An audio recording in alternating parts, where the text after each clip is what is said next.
वासियो सलाम सभिनी के। हिन मैसेज के सरे आम के भल एसपी बुधे, डीआईजी बुधे, आईजी बुधे, वजीर आला बुधे, भली वे बुधन पर फर्क न पइंदो। वजीर आजम बुधे, आर्मी चीफ बुधे, सदर बुधे, सदर जे बुधण ताईं फर्क न पइंदो। घणे खां घणो शेयर कजो। जे भी शेयर न कयो, ॾिसो था न हिंदुनि सां वैल लड़नि था असांजे। असां धाड़ेलो आहियां, मां बेरहम बेले खां ॻाल्हायां थो। कंधार खान, मां धाड़े कंधार खान ॻाल्हायांव थो।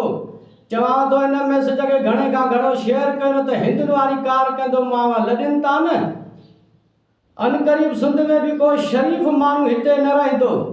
एॾो तपाईंदासीं हिन सां।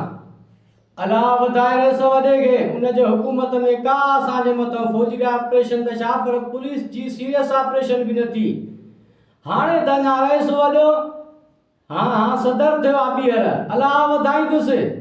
अमेरिका जो सदर थींदो, पोइ अमेरिका जी भी हीअं ई कंदासीं। हाणे बाक़ाइदे सिंध तपाइणी आहे असांखे। आहे को हिंदुनि जो वाली वारिस न आहे। इन ई हिन सिंधुनि खे असां सफ़ा तपाईंदासीं। कंदासीं फुरा अगवा सरेआम, मजाल को रोके असांखे। कंदासीं अगवा फुरा सरेआम, मजाल को रोके असांखे। बाक़ी दम न आहे पुलिस में जो अची गोली ठोके असांखे। कंदासीं अगवा फुरा सरेआम, मजाल को रोके असांखे।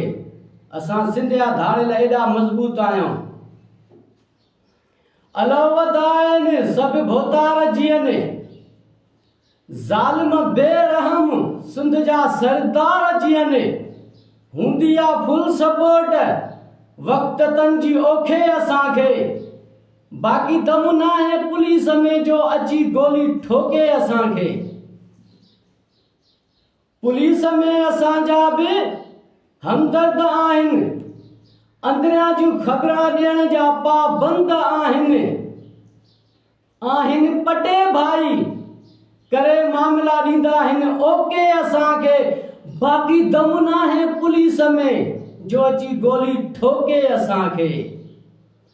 पुलिस जा गिला अलाह असां न कंदासीं, दुश्मन कंदो गिला। हो भला न वीचारा करोड़ रुपया ऑपरेशन जे नाले ईंदा आहिनि, नामूने सां बंद ते ईंदा आहिनि। 5-6 बचड़े वारा गरीब पुलिस वारा मारायूं हलिया वेंदा आहिनि।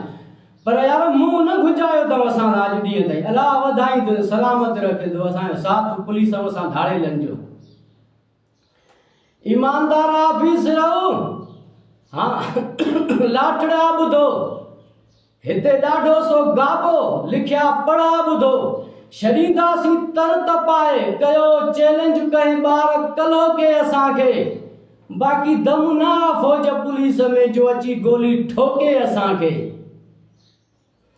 असां बेरहम हथ में कलाशन्या, असां बेरहम हथ में कलाशन्या।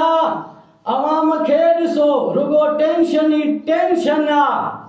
असां में इंसानियत न अफ़सोस कयल ॾो अॼोके या परोके असांखे। बाक़ी दम न आहे फौज पुलिस में जो अची गोली ठोके असांखे।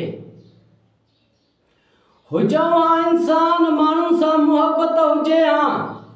हिन ॾाढ ज़ुल्म खां नफ़रत हुजे हा। पर वारिस रहम न सिखायो हिन ज़िंदगीअ जे मौक़े असांखे। बाक़ी दम न आहे पुलिस में जो अची गोली ठोके असांखे। कंदासीं अगवा फुरा सरेआम, मजाल को रोके असांखे। बाक़ी दम न आहे पुलिस में जो अची गोली ठोके असांखे। सिंध वारो छा था ॿुधो?